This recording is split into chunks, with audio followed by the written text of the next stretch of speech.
وقت همگی بخیر. امروز میخوام در مورد یک خودنویس خیلی خوب، اصطلاحاً میگیم استارتاپن صحبت کنم. یعنی یک خودنویسی که شما میتونید ورودتون با دنیای خودنویس ها رو با اون آغاز بکنید و مجبور نیستید هزینه عجیب و غریبی بدید. خودنویس پایلوت متروپالیتن. میتونم بگم این از نظر من بهترین گزینه‌ای هست که شما دارید. در ادامه بهتون توضیح میدم چرا و میبینیم با هم. پایلوت متروپالیتن رنگ های متنوعی داره. پایلوت متروپالیتن من 4 رنگش رو دارم که میتونم بهتون نشون بدم.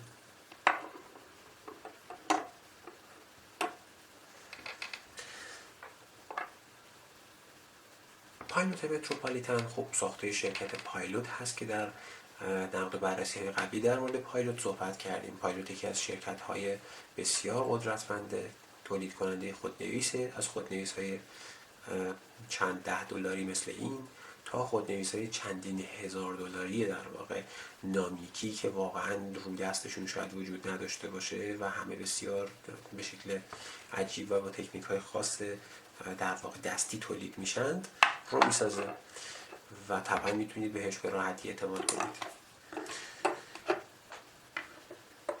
خب خودنویس پایلوت متروپالیتن یه خودنویس با بدنه فلزی با رنگ هایی که خیلی در واقع خوب رنگ شدن و معمول به راحتی اتفاقی براشون نمیفته. وزن خیلی مناسبی داره.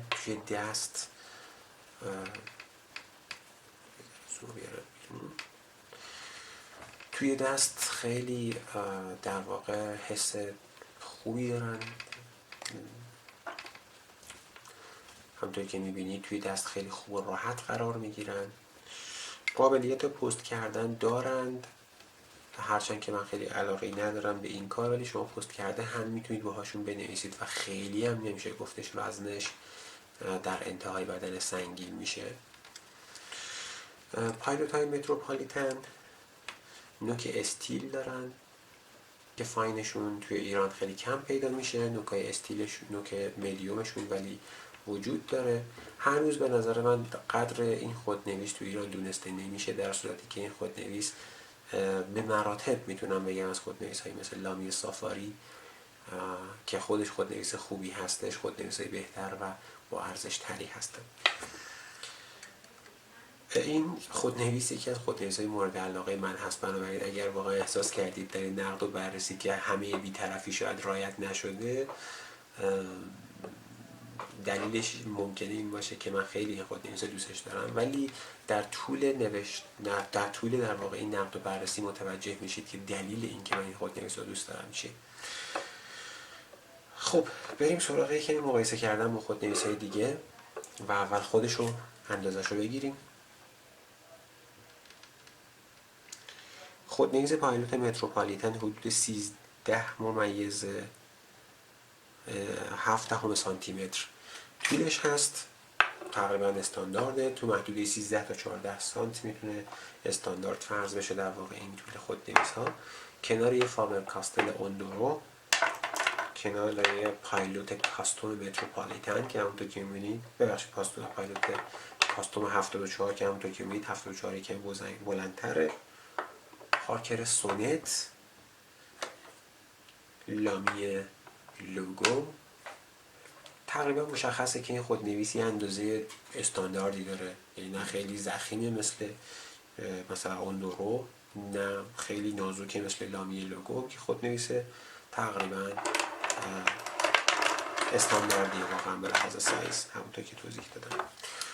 بریم محرک رو ببینیم. در همونطور که میبینید با کشش باز میشه.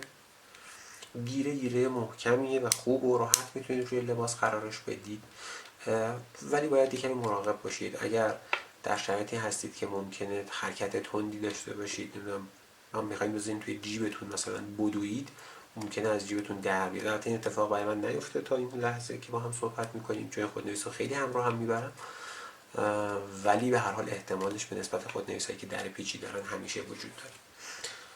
یکیشو با هم ببینیم.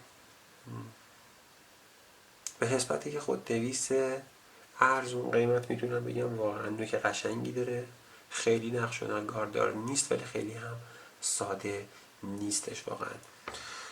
سکشنی که داره سکشن نسبتاً خوبیه به خاطر اینکه طول متناسبی داره، راحت میتونید با دست بگیریدش. یه ذره عقب‌تر هم که بخواید بگیریدش بازم راحتید تا جایی که به اینجا برسه. اینجا یه حالت پله‌ای داره، اگه خیلی عقب بگیرید ممکنه اذیتتون کنه و زیاد دوستش نداشته باشید در همچین شرایطی، ولی به طور معمول سکشن بلندی داره و راحت میتونید ازش استفاده کنید. الان این خودنویس پمپ استاندارد پایلوت روش نیست، از کارتریج استفاده میکنم براش، کارتریج مشکی جوهر پایلوت در واقع مورد علاقه من. نکته‌ای که باید توضیح بدم اینه که پایلوت ها پمپ هاشون همه به هم میخوره، بنابراین هر خودنویسی که داشته باشید، هر خودنویس پایلوت داشته باشید میتونید برای بقیه هم پمپش رو استفاده بکنید. این خودنویس توی جعبه‌ای که در واقع باهاش فروخته میشه خودش یه دونه پمپ روش هست، بنابراین نیاز به خریدن پمپ ندارید که این باز خودش یه مزیتیه نسبت به خودنویس‌هایی مثل لامی سافاری و چیزایی از این دست که خودنویس‌های استارتر دیگه و استارترهای خوب شاید محسوب میشن.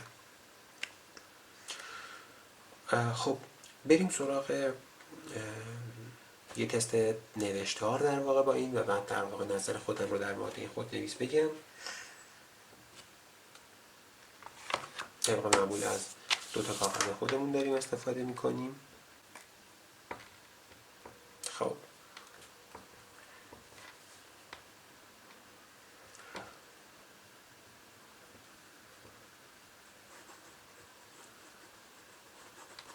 پایلوت مدل مترو پالیتن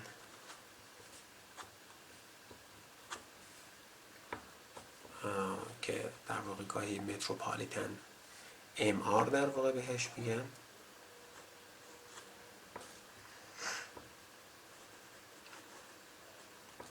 سایز نوکش هست میدیوم از جنس استینلس استیل. این خودنویس همونطور که میدونید مثل بیشتر خودنویس های ژاپنی نوشتار میدیومش یه کمی نزدیکی به فاینه و یه ذره نازک‌تر از یه نوک میدیوم اروپایی می نویسه که اینو باید در نظر داشته باشید. من شخصا دوست دارم ولی این کاملا یک نظر شخصی و یک تجربه شخصیه که دوستش داشته باشید همچین مدلی رو یا نه. نوشتار این خودنویس بسیار بسیار بسیار نرمه و این خودنویس به شدت خودنویس قابل اعتمادیه و من حداقل در خودنویس های پایلوت متروپالیتنی که داشتم که در واقع 3-4 تایی ازش دارم هیچ تجربه‌ای مبنی بر این که قطع بکنه، مشکلی پیدا بکنه و در واقع در طول نوشتن خوب ننویسه و غیره نداشتم. نوشتارش انقدر نرم هست که شما گاهی واقعا تعجب میکنید که با چنین قیمتی دارید همچین در واقع نوشتاری رو تجربه میکنید. بریم روی کاغذ رودیا.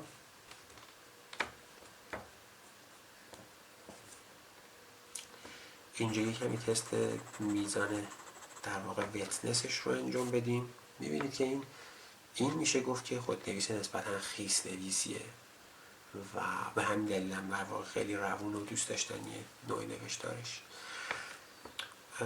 از زاویه لاین ورییشن اگه بخوایم نگاه بکنیم، خب مثل بیشتر نوک‌های استیل شما خیلی لاین ورییشن چندانی ازش نباید انتظار داشته باشید. با یک کمی فشار دادن میتونید این مقدار لاین ورییشن ازش بگیرید. طبق معمول چون این نوک فلکسیبل محسوب نمیشه شاید من خیلی توصیهش نکنم بهتون، ولی باز انتخاب شماست. ریورس رایتینگ همونطور که میبینید خوب مینویسه هرچند که یه مقدار خشدار میشه. این خودنویس واقعا فیدبک نداره. توی خودنویس های ژاپنی تجربه که من داشتم برند پلاتینیوم و پایلوت هر دوتاشون به لحاظ سایز نوشتار و اینها خیلی مشابهن حتی به لحاظ نوع نوشتار هم مشابهن، اما یه تفاوت بزرگ دارن. خودنویس‌های پایلوت به شدت فیدبک کمی دارن و صدا یا زبری شما در نوشتار حس نمی کنید، اما در خودنویس‌های پلاتینیوم شما زبری حس نمی کنید، ولی صدای حالت مدادگونه رو موقع نوشتن داره. این کاملا یک حس شخصی، من شخصا دوستش ندارم، ولی شما ممکنه که حتی علاقه‌مند باشید به این که واقعا حس بکنید نوشتن رو یا صدای نوشتن رو کاغذ رو بشنوید. به همین دلیل من خودنویس‌های پایلوت رو از پلاتینیوم بیشتر دوست دارم. خب یک کد فارسی بنویسیم، هم کد قبلیمون رو بنویسیم که قبلا هم استفاده کردیم.